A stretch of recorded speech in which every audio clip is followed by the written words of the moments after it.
Bonjour bande konanga ezanga mamuluba. J'espère que vous avez malam bozali na mekosala photo melamingi telelo. Je ne peux pas rester silencieuse ou indifférente na situation malheureusement politique, sociale ou ezali ko se découler na kati ya Congo. Avant tokota na mozindo majorité na bino boza batu botanga ka Bible. Na ningi totanga Isaiah 11:6. Isaiah 11:6. The wolf will lead with the lamb, the leopard will lie down with the goat, the calf and the lion, and the yearling together, and the little child will lead them. Toyokani. Bana bazali réflexion na biso, bazali espoir na biso ya lobi. Makambo touti komona na Kinshasa, baeleve kutute, baekoliere na baekolier. Babimi na balabala, bana baeko réclamer. Bandeko souvent ngai mamulu banalobelaka bino biloko spirituel, astrologie tout, nayebi comme je ne suis pas pasteur, comme naye na micro pona na buka bino lokutate po bopesa ngai dimte. Ezokota ezobima. Mais ne vous inquiète. J'ai les yeux, ya komona exactement ce qui se passe. Mais nako simplifier boye. Peuple congolais, c'est tout ba o bino bolobi boza peuple nanzambe. Bokeba quand un enfant se lève pour se lamenter. Kolela ya mwana est une accusation na monde spirituel. Pour moi, na mukie, nano azu conscience ya koyeba mabena malamu te na monde na biso pratique. Chaque fois je le répète, nous sommes physique, esprit, âme. Bwete. Côté siko ya physique wana, tangu to sali entraîne na mokili, innocence moko ezali, je parle en relation na monde physique, right? Tu connais ce que tu connais parce que mikolo balakisaki yo.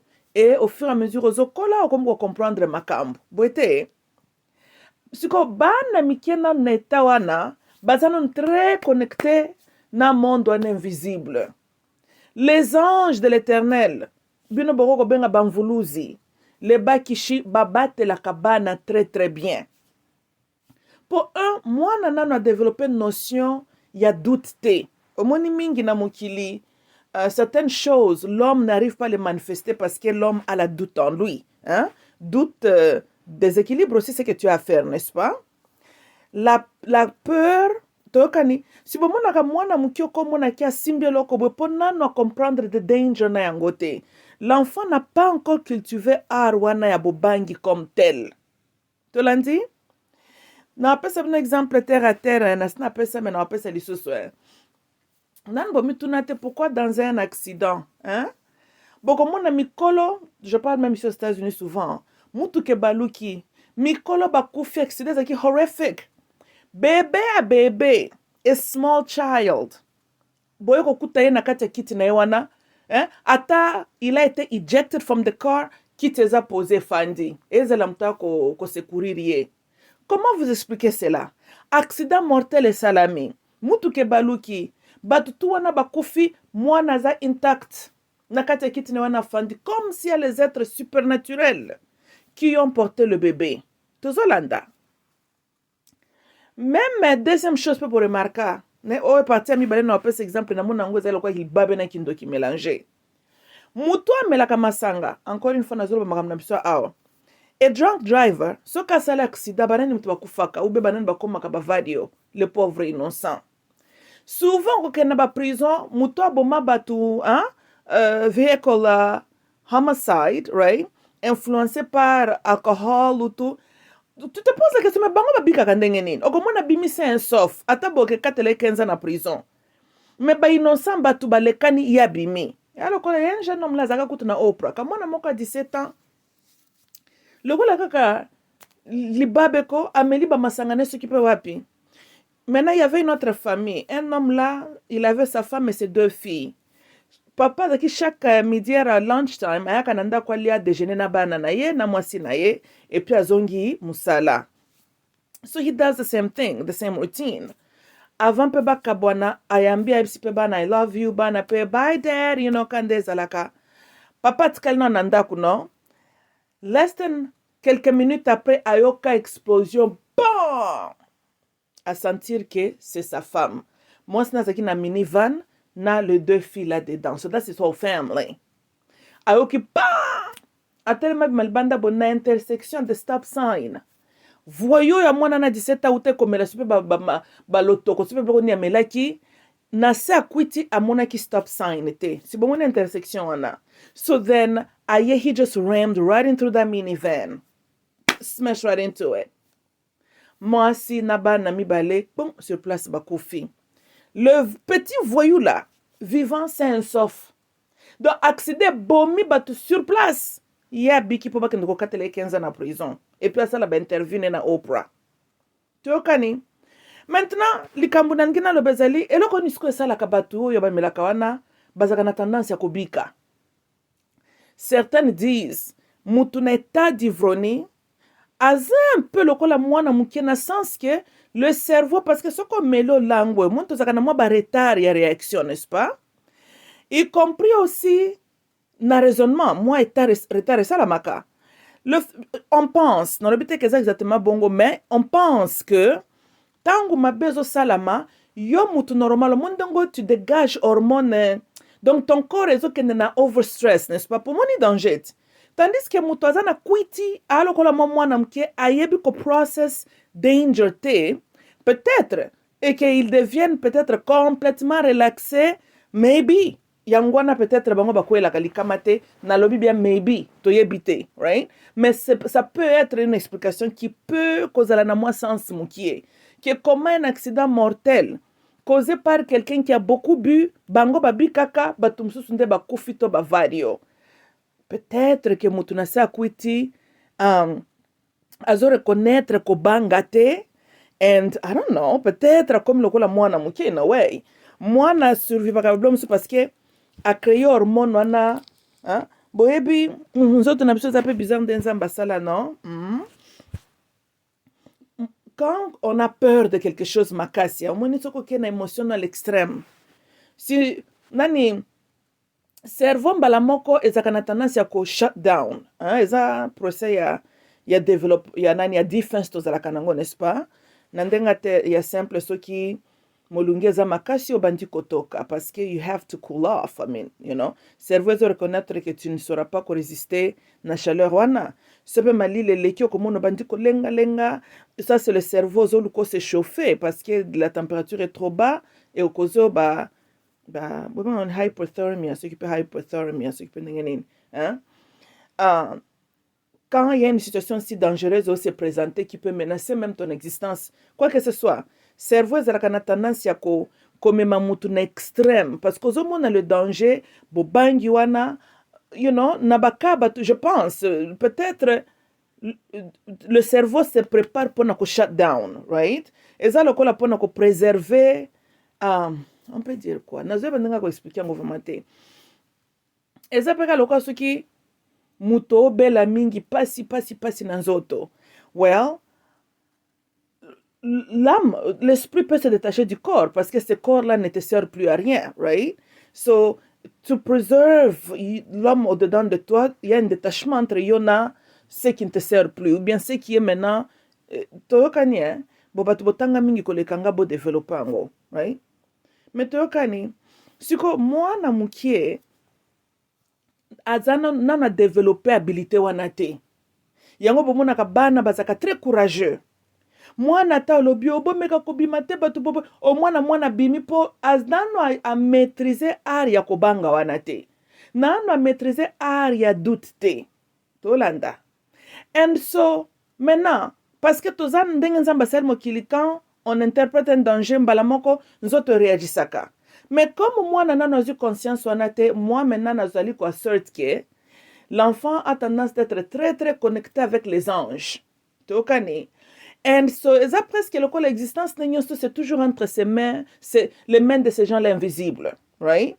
And niveau ya foi wana optimisme que l'enfant toujours démontré, je pense, nde dakape bana même devint danger comme moi na épargné.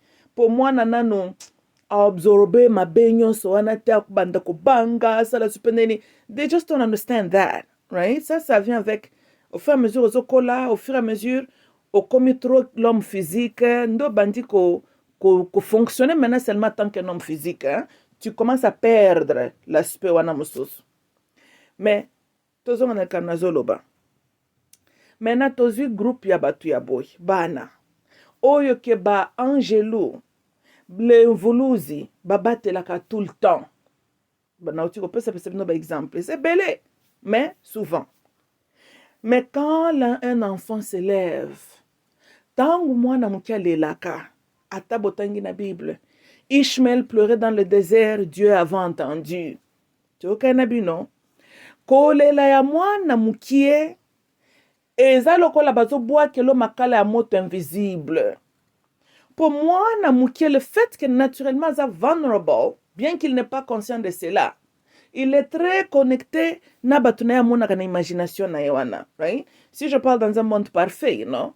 Bana msusu, ils oublient ces mémoires-là même à partir de bandi ko tambola. Msusu mama ko mona tiata na baje à 12 ans, cette habilité les anam kaka na ye, right? Mais une chose est vraie, bana nyons tout, you know? Bazana facilité. Il y a comme on a ba ange même, l'involusi, de voir les choses au-delà de nous. Just because, right? Baza trop physique na note. Siko tangu mwana nazo sale pasi. Tangu mwana nazo lela. D'après yo. Omoni mwana nazo lele pa nani. Mwana nazo lele pa ya Nzambe le créateur. Nzambe aza très... Kozana 3 groupes ya batu. Nzambe auka kakolela na bango. Taba lele na 1h du matin fomba la moko a prêter oreille. Ban éthique, ban en général. Les femmes délaissées, les femmes veuves, hein. Na ba clochard o bomona kana balabala wana. Eza 3 groupes ya batu société traite que baza faible, oui. Mais spirituellement, baza ka blindé. Qui protège un clochard? Qui lui protège? Si ce n'est pas Dieu. Clochard n'a même pas où dormir. Azalaka na adresse te. Botalata na ba États-Unis, na ba Canada, na ba Finlande kuna, na ba Norwegian kuna. Malili a tembete. Mais comment les clochards survivent? Tokani? Botala nanu ata bango tirer leçon te que la vraie protection est une protection si divine, supernaturelle. Natunika kabino mutuna. Biso batu normal tolukaka tozala na ndako e malili kende bango kota na kati ndako. Mais un clochard qui n'a même pas ndako sikaya kende. Azali ko survivre na ba climat wana ndenge nini. Mwana mukie qui n'est même pas assez âgé pour se défendre. Mais a échappé à danger comment? Moi si akokufela moi si de laisser. Qui n'a pas quelqu'un kotala likambu na ye. Akolisi lobby docteur comment? Akolisi économiste comment? Ya zalaki atana mututa pesa kayembongo mama tangisa bana. Kaka fufuna biso na matembele oyo. Kaka fufuna biso na bitekuteko oyo. Mais le monde se retrouve avec un docteur. Comment vous expliquez cela? Et okomona okebi kutute bana ngope batongo ba utaka na ba fondation ndengwana. Okomona bien qu'il a grandi dans la pauvreté. Mais jamais ils ont crevé de faim et que comme ça bango ba cauchemar. Mais qui les protégeait?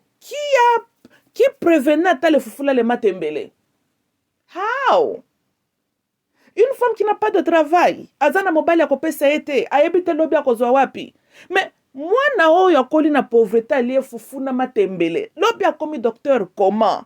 Tandis que mwana ya riche, lobi akomi vagabond amelaka makaya na ya tous les jours. Tandis que mwana akoli na papa na maman azokolia ne 3 fois par jour, voyou raté. Comment on explique cela? Maintenant, malheur à celui qui aime conflicter le mal. Na groupe ya bato bazalaka vulnerable. Na beti sete. Tango zo sala mabe na bana. Tango sala mabe na ba clochard.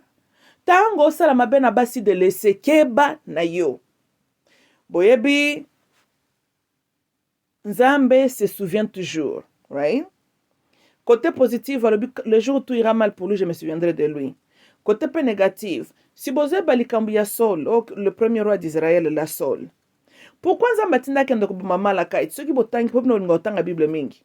Alors binin, na se souvenir na mabe oyo Amalekite basalaka Israël.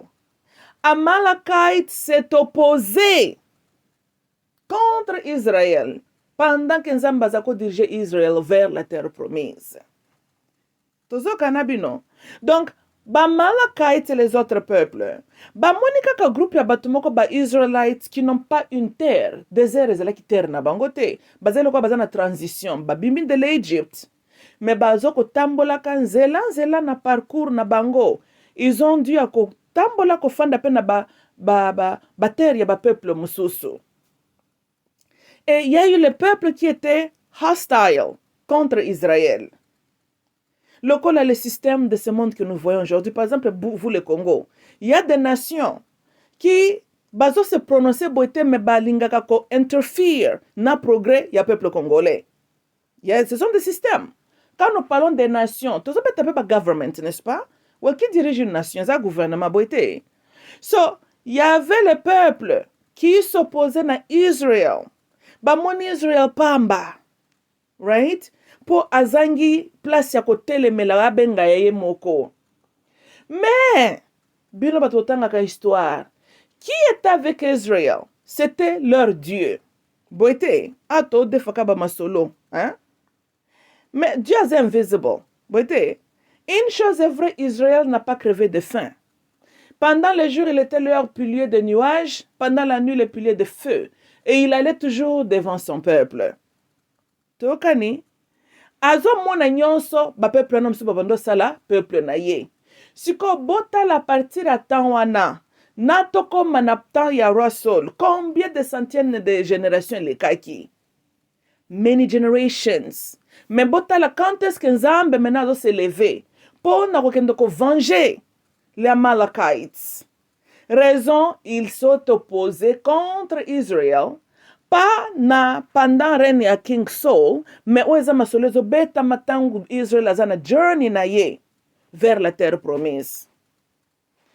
Bino bakonzio ya Congo, bino badiabulo ba Amalekites, na ba Moabite oyo, bo se déguiser, bozo beta la biso ba discours en français comme nos frères et sœurs.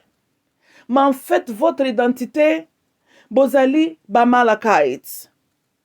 Continuez à vous opposer contre le peuple congolais. Continuez à tuer les enfants congolais. Continuez à tuer les femmes congolaises. Mais boye beloko moko boye. Richesse nyoso bozoko mona na mokili, c'est le divin qui les a créés. Teoka nabino. C'est vrai, il est lent dans sa colère, mais cela ne veut pas dire qu'il oublie makambo. Tolanda. Yo zoko yiba mbonga peuple congolais. Yo sodo ke ko beta bal tio bomina mwana bato amukie. Yeba ke makila mwana ne zoko ganga parce que yo te vinaye avant l'heure. Tolanda. Mukolokole ligoro dondo komo bimama kwanza te o bato mayele baloba. Ata na bomo ina yo te. Mwana na yo un jour, ton enfant akoyaka na mokili oyo akosala boye abwaki. Akoluka ba pasteur basambelela ye ba délivrer ce pe na balien nini yango bazalaka nango po so ke na église okuta liste balien. Ye moko ko pona lien nini amoni ba délivrer nango. Tozolanda. Dieu se souviendra na kolelo bano baleliawa.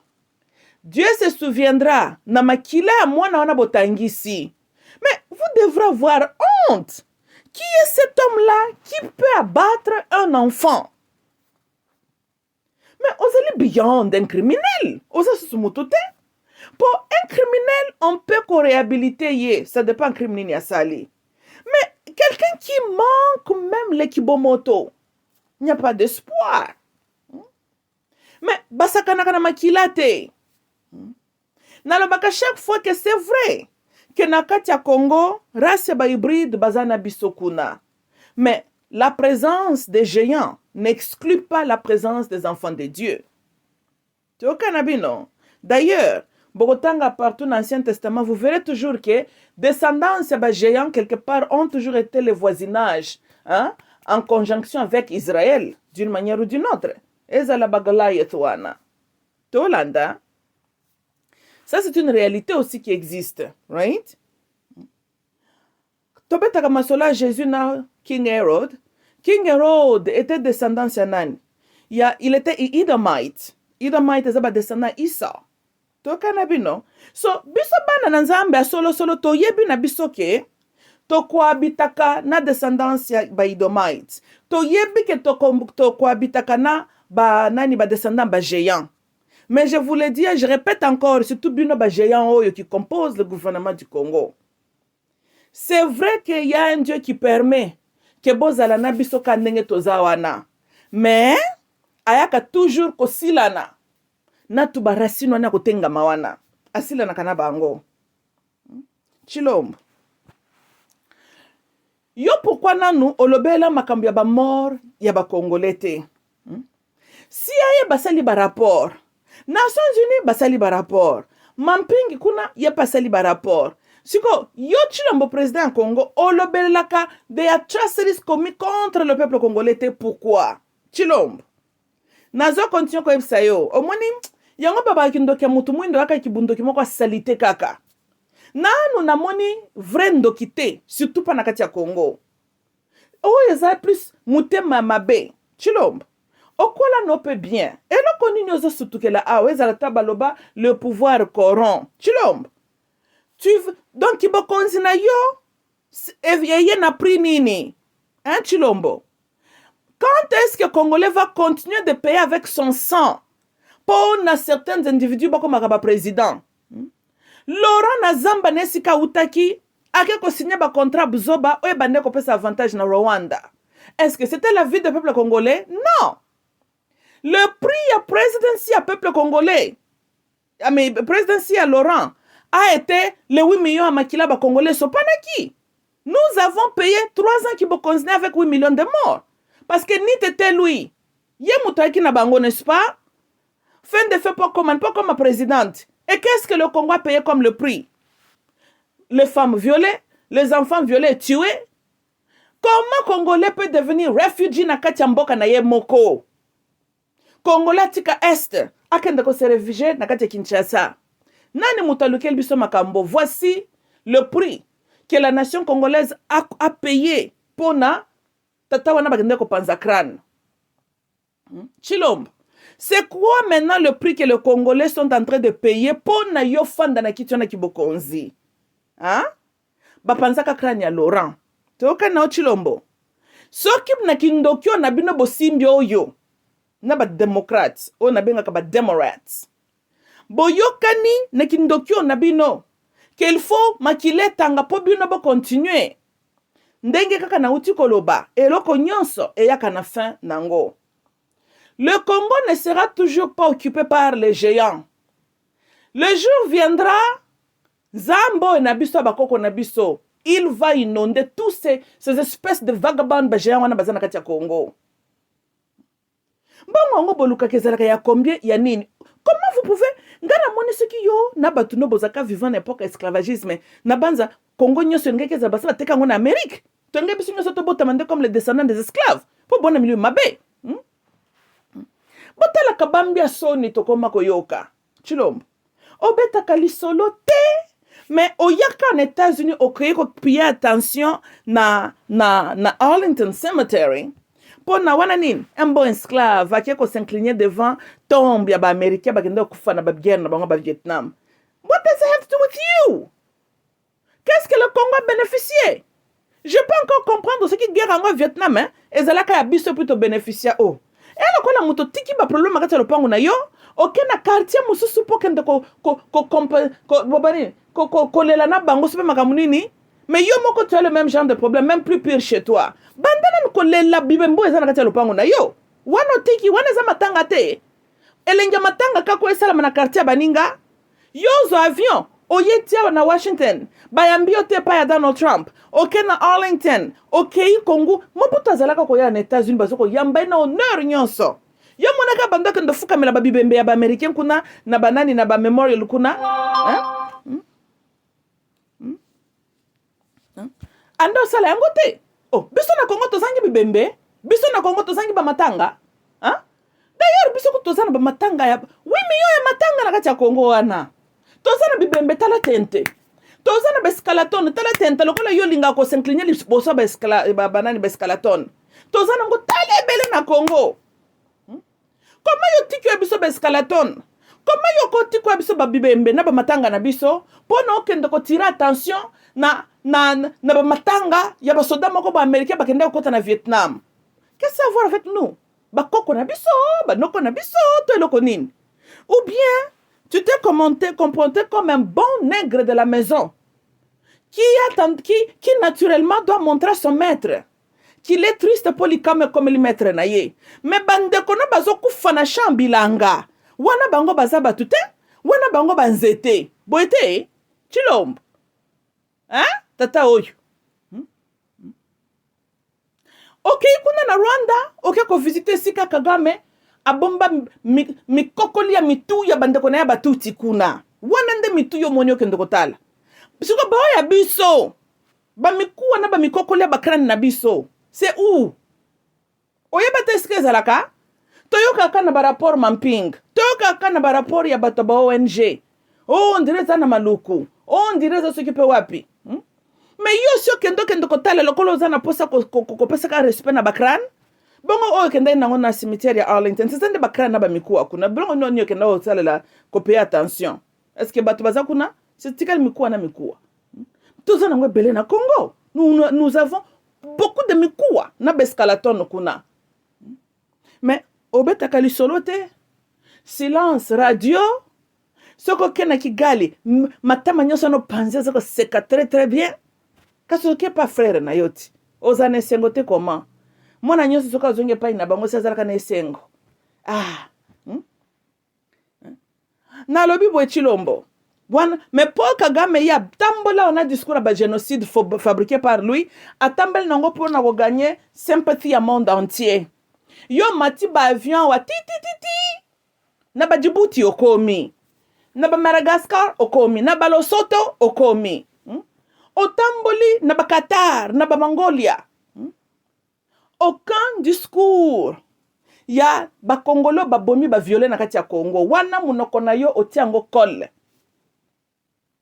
C'est une honte. Eza lokolo betepso mbata na elongi. Kongola lingaki ndeko na yazo kibokonzi. Tokanisa ki ndeko na biso akozala na souci na biso ako plaider kana biso ko. Regarde même ce qu'ils ont fait avec le Mbujimai. Chilombo betaka lisolo te. Ngai na lobi ba wuti ko boma mwana nkoliera awa quelques jours passés awa. Chilombo silent. Ba na ba wuti ko bimana balabala. Chilombo tu ne sais pas quoi dire. Oyebini Chilombo toma tokita. Nebi ke baluba cherche à se consoler. Balobi papa no apprena kyo politics.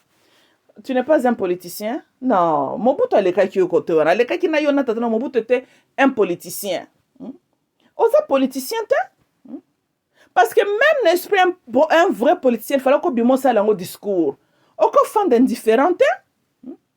Et pour la politique, le gouvernement balexaka pe ma muscle na bango. Rwanda ba kotiti na Congo, leur ambassadeur alobi bayaki promenade. Attends. Mobutu tindaka basoda na biso DSP bakendaki encercler Congo Brazza. 30 minutes. Maringo abi ayeko senga biso pardon. Ça c'est la politique, on montre des muscles. Ça soupe poitine de la biso message a refoulé ba congolais na moi makasi. Gouvernement congolais a genoué, va réagir. On a compris que puisqu'à la tête il y avait un incirconcis, mutoti shoto zalaki wana mutu ya mboka, moi le beloka malonge zalaki te. Mais yo Chilombo, eloko nini Rwanda ko kota susu na Congo, ça c'est la violation de notre souveraineté nationale. Nous avons des frontières. C'était acte d'envahissement, c'était un acte d'agression d'ailleurs. Il fallait que Congo na fad. Mais yo uti ko tinda bato, tindi bato ba États-Unis, ba ken en Égypte, na Israël, ba zo ba entraînement. Président mobimba musano ka matama soko kiozo ko seka kaka. Entraînement ngo batongo bazwaki. Nga mun bazwaki entraînement lokolo yo zanango. Po yo poza na ba paquet. Mais yo ba paquet, o zala kaka utile kuna na Belgique. Hein? Biso to bénéficier kanango te. Yo se mona Congolais ba paquet ko Congolais bénéficier na ba paquet wana jamais. Mobali Congolais soka tore bi bende titi. Exhibition neka ko bena ba chambre à coucher. bosi ba mona bato ba muscle ba keisika pour toi na bango besoin hein? Jamais.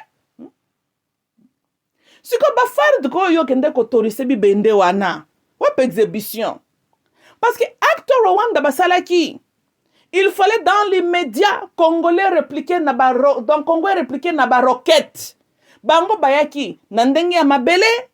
Il fallait to tindiki la bango penze loko to ponika ka moi point moko stratégique to tindiki. Ça s'appelle la réciprocité.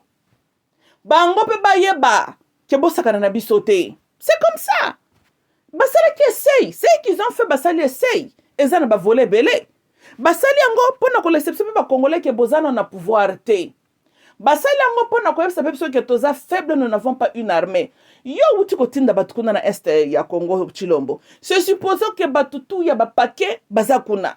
Bato ba ute ko soda mobimba za tala libumu. Soda ya États-Unis pour aller ande ba McDo. Est-ce que soda na penza ko défendre? Yango na bozaka ka okotore bibende libumu pe bimi comment ça ba mama pasi hein? Surtout ba soda miso ko mona ko bukuta mwasi makofilo kwa likamususu. Balukaka ba volontaire bakende kuna na STT kenda beta ba makofi kuna na ba karatekati kuna boko beta ngote kaka sur une femme congolaise biso ba kushan na binote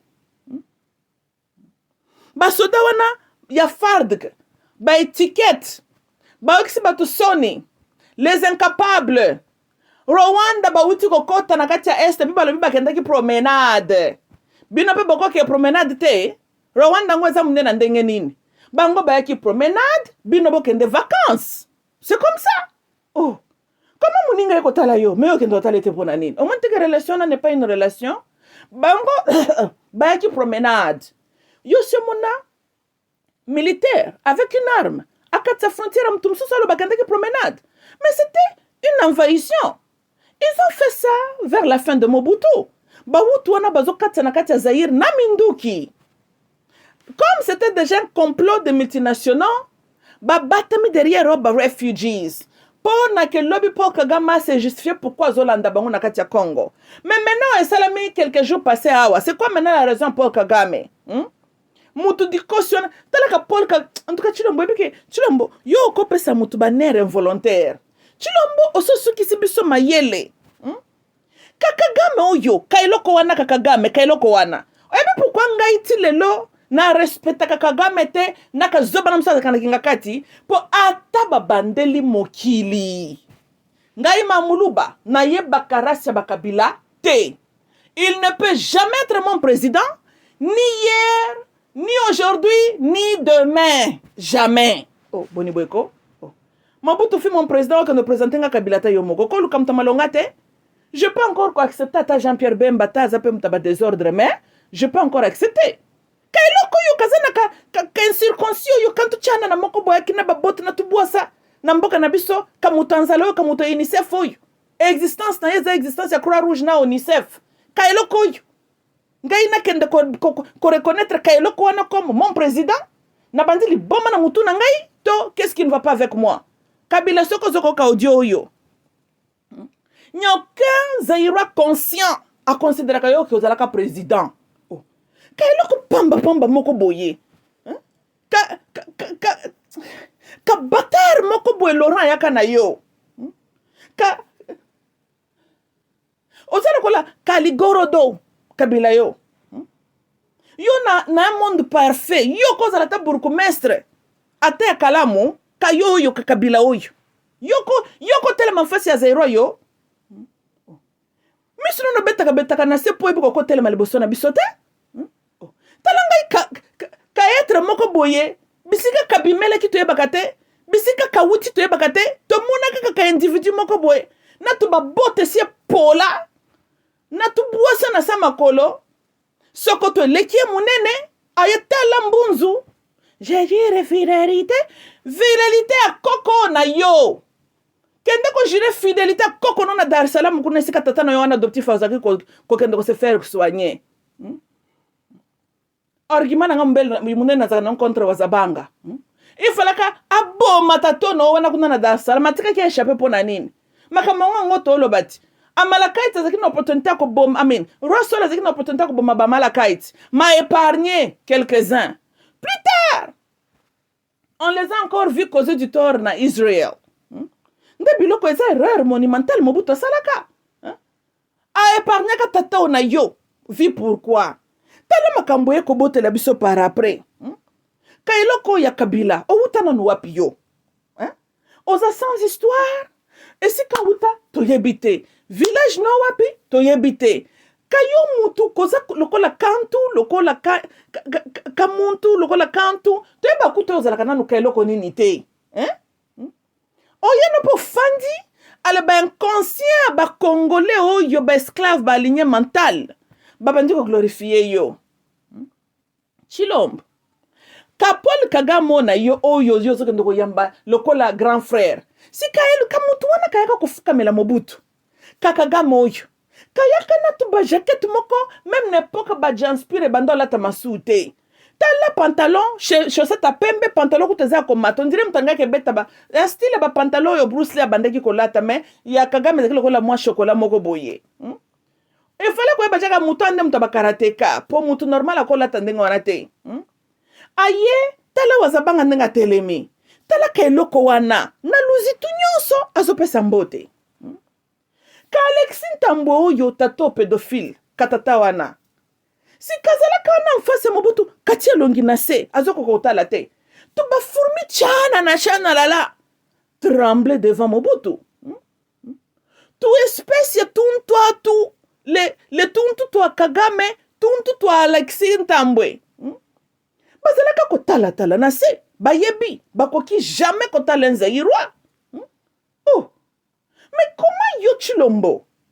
Okoki kopesa ka eloko lokola Kagame. Ka moyibi moko bo international.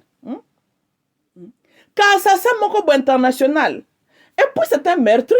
Tout le monde reconnaît que yenda kenda ko battre avion Biarimana. Par définition, Kagame est un dictateur.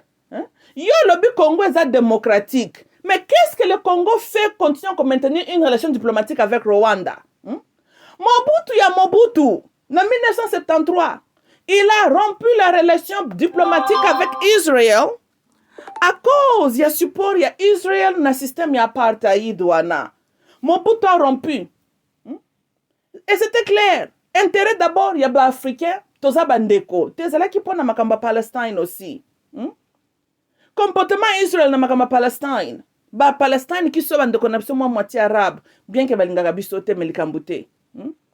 Mobutu alobaka tiaka mai na mnokote et c'était comme ça.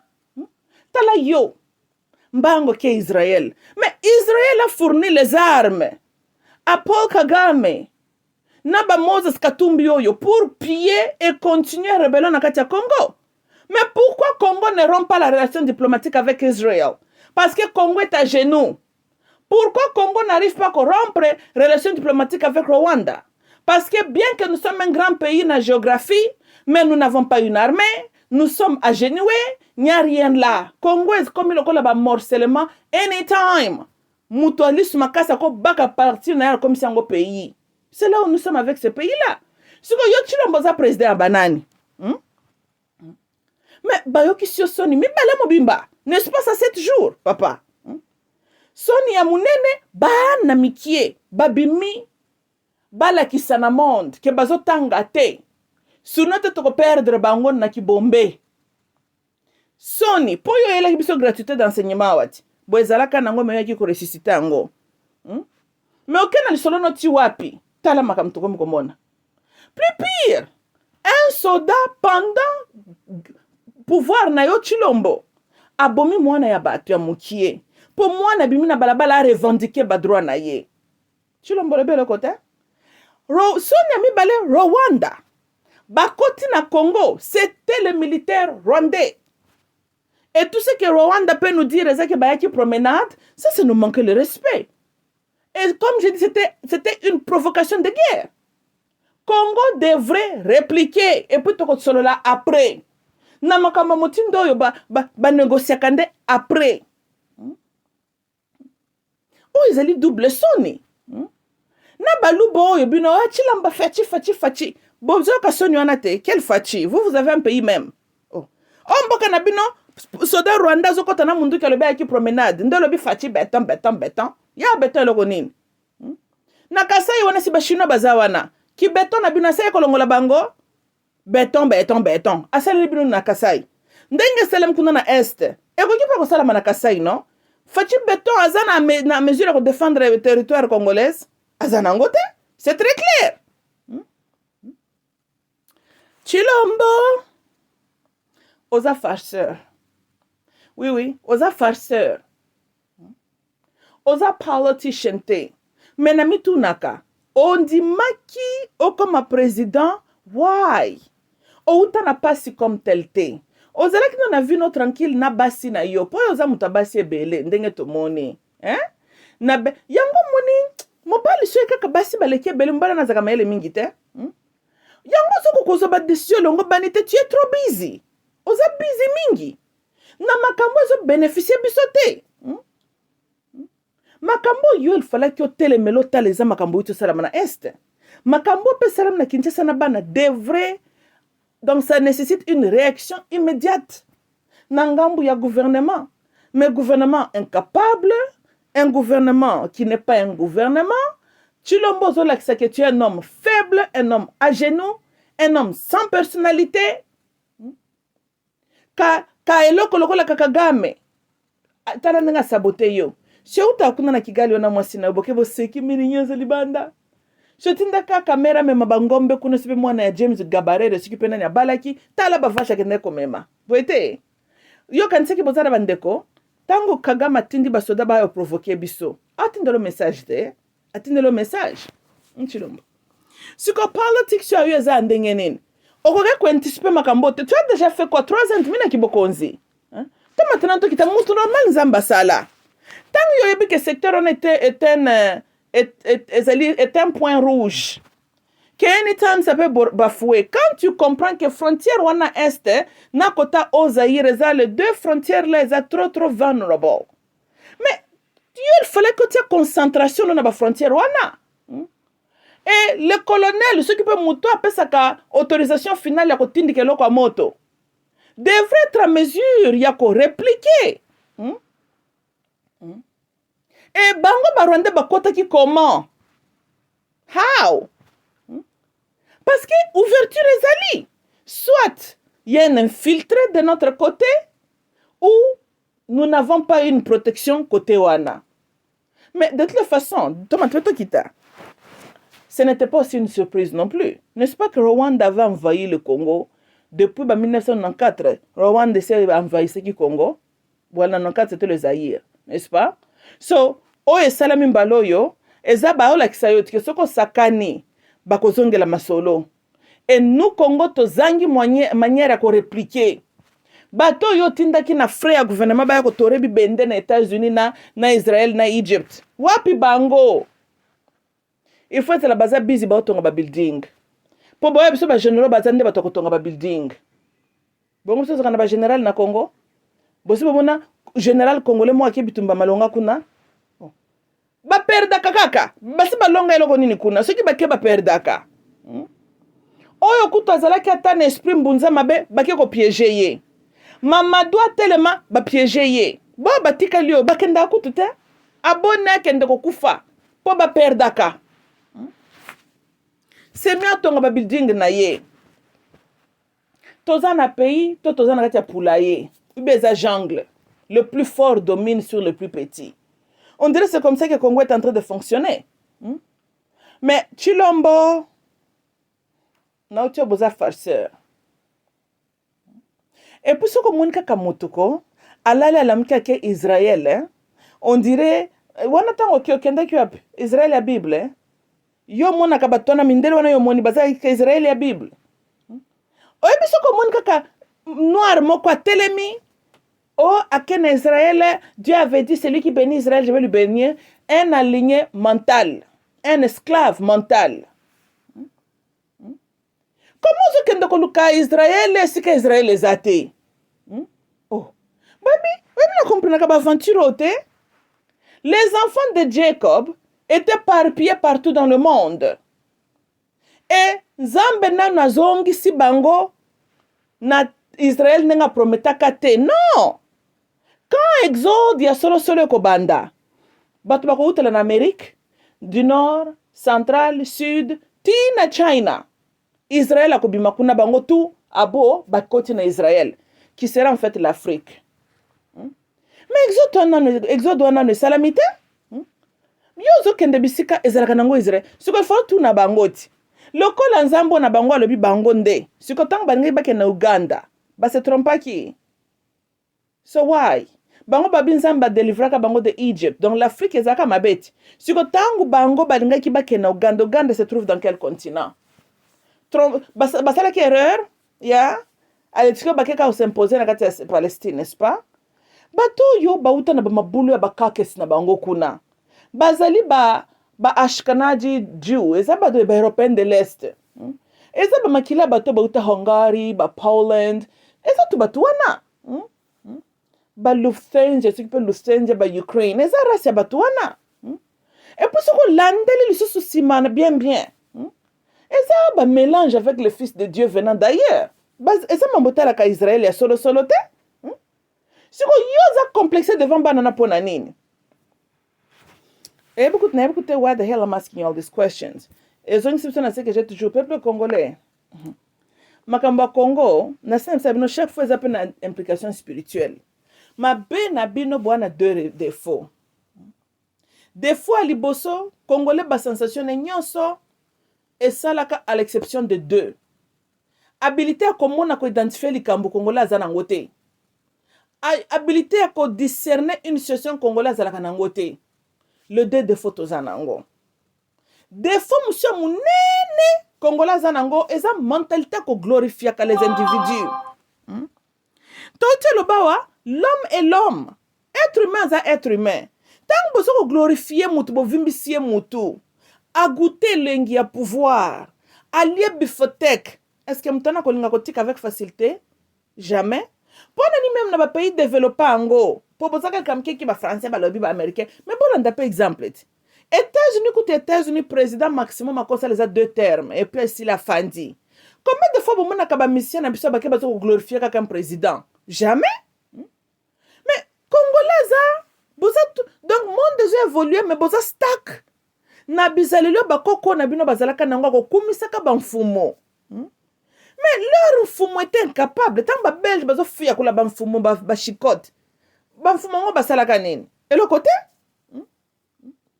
Ka eloko wana kazalaka na kinga kati aye, yo Congolo benge rais.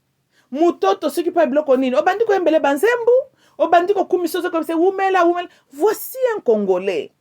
Congolais réfléchit kaka maintenant. Loko na lie bifotek e botikanga tranquille. Congolais ebi valeur na été. Congolais yabi worth na yete. Congolais a un sens ya fierté ya identité na yete. Yango basakana kanabino. Même ya Kabila situka. Il croit que angaka kuta révolte. Makamwe batongo bazarakande boye. Et il a vite appris comment kosiko konyonga bino. Tala Congolais bando sala mulongo ake pa rais. Na mulongo on a vu les diplômés, ba universitaires, les gens qui ont fait la politique depuis bake kuna bake ko fukamela kaelo ko moko boy kayaki na mboka na bango natu ba bot. Et salama wapi lisusu? Wapi msu salama par na Congo? Chilomboye kaka lobi abo bandi fachi béton. Donc slogan ceux qui n'ont comprendre bien soit slogan il dépasse ça fachi béton. Et soit slogan na bino boye bisoti. Comme ça, tu as dit bolo bakango eza bozo comme individu te mais la slogan na vision na bino. Vision appelée Fachi Béton. Nde bongo bo éclaircir. Ce que bino bo définir Fachi Béton en tant que vision, ya parti politique na bino besoin visionner loko nini. Poto yebi pété. To kaka Fachi Béton. Ça veut dire quoi? Fachi Béton, ça veut dire quoi? Obama kuto yaki na yes we can, yes you can. Change. Et le Clinton a dit ce qui peut reform, ce qui peut experience, ce qui peut reform. Et Simbaka te mais bon. Si vous avez dit que vous avez dit que Fachi Béton. Ok. Donc peut-être ce slogan, ce qui peut ça qui symbolise votre vision politique. I suppose so. Chilombo, aussi au lieu de papa. Namoni c'est très clair, tu es incompétent.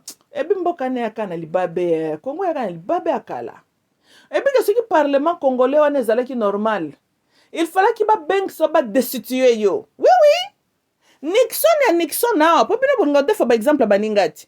Tango osala makambu bien temps rapport na makambu Vietnam. Ye moko na malembe. Alekaki devant l'écran atiki. Chilombo. Yo c'est très clair aux okokanaote. Zala un homme civilisé. Tika na malembe. Mais parlement, il fallait que Beng se Chilombo. Comment est-ce qu'un président au Congo se comporte comme si il est au-dessus de tout? Maintenant, Yeba Tchèque wana pour préserver aussi la sécurité nationale. Maintenant que quand on envahit le pays, il ne dit aucun mot. Est-ce que Pessibino a compte rendu de ce qui se passe là-bas? Est-ce que FAD, Bapesa Kabino a compte rendu de Pentagone, Bapesa ka briefing na président wa? Nothing. Sikoy, il fallait que Beng ça y est beau boulongo l'équipe présidence, c'est tout. Bossali alors comment ta transition, c'est pas le qu'on rapide. Et pour Chilombo, normalement tu devrais être là, tu peux prendre la transition en Gokaka. Yango 2 ans, Gokoki Kakate. Bilo qu'on est balamuka dans sa na Geneva. C'est celle qui prend la Lucas candidat à transition. 2 ans. Et Koki Kate, ngana moni koki, na moni koki. Parlement Beng ça mutuna bien la transition. Il est incompétent. Il y a des Congolais qui peuvent faire mieux que lui. En tout cas, ils ont boilu boadjikema, penza boilu boadjikema. Bino peuple, botika kukumisaka ba individu, yango bazo ko sakana kana bino nde basakana kana bino wana. Le pouvoir corrompt, c'est la nature humaine. Mutoko zala zakina na volonté malamu. Mais tangu bino moko bozo ko vimbisa ye mutu. Comment je sais mutu to tomelio fanda 100 ans? Tina na 2080. Mais bolobakani ce qui est lié sur la terre est lié dans le ciel, n'est-ce pas? Si ko bolobaka mobutu sala ki 32 ans bosilika apona nini? Po botombela kai 100 ans. Normalement bozana nyonga mobutu ya quoi 68 ans. Boete sikoy. Chilombo fatina bino ayawa bobandi ko tombela kai bane. Eloka malonga sala ezomona na te. Si malonga bokale so passe à Congo place mais bino moko ba miloka kate. Comment cause lo la muke so pambola le mal? Hein Congolais? Bozana batandenge nini? Comment Congolais lui-même il bénit son assassin? Il bénit quelqu'un qui vient pour le détruire. Congolais yemoko. Adoration Chilombo n'est même pas fait par les Rwandais, ni par les Brazzavillois ou bien les Centrafricains. C'est le Congolais lui-même en train d'adorer Chilombo. Mais regardez ce que Chilombo est en train de vous servir. Congolais kaka yemoko ake kwa adorer Kabila na yewana. Regardez ce que vous avez obtenu. Ndenge nazo tuna. Boza peuple ndenge nini? Peuple ndenge nini lalo la muke zoko pambola ton assassin. Boza bato ndenge nini? Siko bolinganzamba sa elo nini? Parce que votre propre volonté ezali que les assassins de vos peuples va régner à l'éternité. Yango nzamba zoko intervenir peut-être? Nambe bot pasi. Mais ce que bapeshe moi 10 000 au bandi ko kumisa mutuana. C'est pour cela peut-être yango nzamba zo agir na été. Pour poser peuple moko sans position. Vous bénissez le mal, kaka bino na bo se plaindre contre le mal. Qu'est-ce que vous voulez au juste? Soit fachi beton ou mela wana ndenge bo sakaya ou mela, soit bo tenir rien à rigueur. On vous traite la manière dont vous aussi vous permettez qu'on puisse vous traiter. Un peuple inconscient. Bolingi bozana na président ndengeni na la tête du pays. Mais natunaka, je le pose toujours la question. Baluba, ceux qui soucient na bino zalaki que Muluba soit pouvoir, on n'en disconvient pas. Mais ça devrait être Chilombo. C'est ça le niveau de Baluba. Donc c'est ça le Muluba qui pouvait être le président du Congo Zaïre. Chilombo wana. Mais je pense que c'est une honte pour vous. N'y a-t-il pas les Baluba qui ont étudié? N'y a-t-il pas les Baluba qui ont l'expérience politique? N'y a-t-il pas les Baluba avec la sagesse, la connaissance? Mais why, Kaka Chilombo? À cause du nom de Tshisekedi. Maintenant, Bobi Mawatandenge nini? Même Boba ndo kansao boza batumayele boza mutamayele a préféré apprenti moko boye. Ayako donc a ses responsabilités mboka mobimba parce que aza mwane et tout. Je me pose la question. êtes-vous réellement un grand peuple? Parce que ça, ce n'est pas la réflexion d'un grand homme. Un homme ou une femme juge le substance dans un argument. Comment koko adore mutu kaka po kombo na ye? What the heck? En États-Unis, famille Kennedy bayebani, famille Bush bayebani. Yo mona kabiso ba Americain toko tozo à cause ya non te? Era kokende. Mais comment bino ti mutazu contrôle ya mboka? Pour Nabino référence, il est le fils de Tshisekedi. Bolobe le Tshisekedi thinks Nabino as a grand politicien. Oh ya? Siko iki grand politicien na ye. Quelle était ses propositions concernant Mamboé Salamana na Est ya Congo? None. Si mon mémoire ne me trompe pas, je pense que votre sphinx, aloba que les Banyamulenge sont les Congolais. Boete, et pas que dans le Belango na Rwanda. Votre sphinx à vous. Boete. Votre sphinx à vous, ando sa ba théâtre n'est qu'à opposant, il n'a jamais été un opposant. Il n'a qu'à Mobutu Pimeleke poste. Tinandenge Kabila Lora Bandokota na 97. Sphinx. A monakate les conséquences. Ya Makambulo Hamba no sala na Barwande na yewana. Sphinx a monakite, hein. Sphinx ya réagissaka après, hein. So mta komi mokonzinde ya eko koma susu nani opposant. Boete. Mili mwanande na moni bino bozanango. Chilombo komi président ya Congo oyo penza Boalou Bodjikema du n'est jamais vu.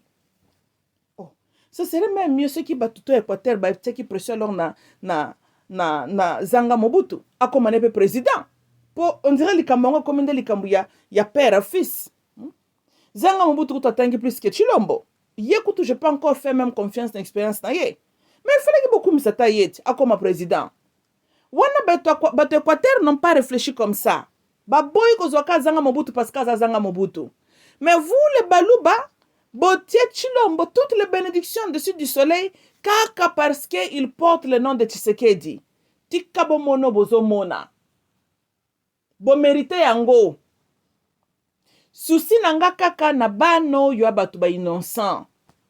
O bazata na makelemba oyo te bandeko. Bana batu ba otanga te. Et puis moi na moko bakei ko boma. Nde salinga ipasi makasi na mutema. Mais le reste pensez à ba souffrance na bino, hein, je vous dis la vérité. Ngai na koma na nga komona Kongola mérita kamambia zomona. Oui. Lokola bino bolinga ko glorifier ba individu. Lokola bino critère pour mta diriger bino c'est par rapport ya kombo na ya famille. Lokola bino président, donc mboka mobimba les millionnaires sont des politiciens. Les citoyens privés ne détiennent même pas la majorité de la richesse Yamboka wana. Votre argent même, votre banque a beaucoup d'obligations à investisseurs étrangers. Combien de Congolais sont même des milliardaires na Katia Congo qui va investir pe na ba banque na mino centrale? Mais bofandi Raïs, Fachi, tikabo mona makambo bozo mona. Mukolo boko kolaka. Nde boko zoka réellement un président. Oui. On voit un président reflète son peuple. Quand c'est ça le genre de personnes qui nous attendent de glorifier, c'est ça votre niveau. Tomato qui te sur le ronin. Non, attends, fingi chilomba na siliki. Il est une réflexion de vous, non? C'est ça votre niveau. Mukolo boko zo conscience, ya valeur, ya mboka na bino. C'est en ce jour-là que bokoye bako tia rigueur. Pour na ba critère malonga avant mta comme président na bino. Talanga magam. Un circoncis comme président à cause ya Kombo Kabila. Oyo tata matama a commis président à cause ya Kombo Tshisekedi. Tika bomo na makambozo mona. Bo méritant yambo moni nzambari ya sakana ete. Et puis botika na bino ko lela nzambe. Asa ka kandasi. Aningaso ba prière na bino te. Bino moko bo abaskiver. Comment on confie Mutumboka na munene parce qu'Azamou le fils de Tshisekedi? Oh! En tout cas. Et pour quel fils? Sans expérience professionnelle à Malonga? Rien du tout. Un apprenti congolais a hypothéqué l'avenir du Congo en donnant le pouvoir à un apprenti. Eh bien non, en tout cas, vous êtes un peuple exceptionnel. Hein? Vous êtes vraiment exceptionnel.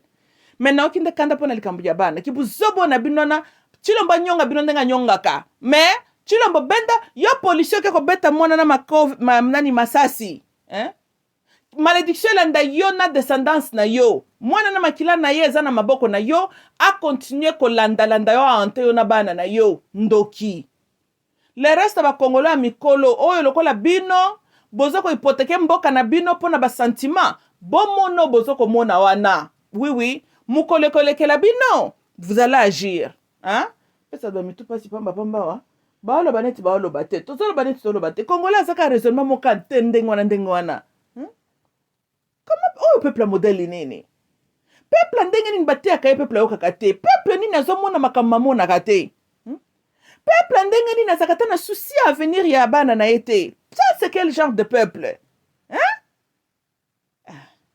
minu tangina tolobi awa mitali bino nzambe kaka épargne biso bamisusu soki bokose retrouve susu bacolonize azala sur kake kasai ekeza colonize na bao misusu bolandaka soki bazoba bato na bino na botia balide bacolonize nde bino que le bon Dieu nous épargne nous autres ici là toali na bamakele mbana te.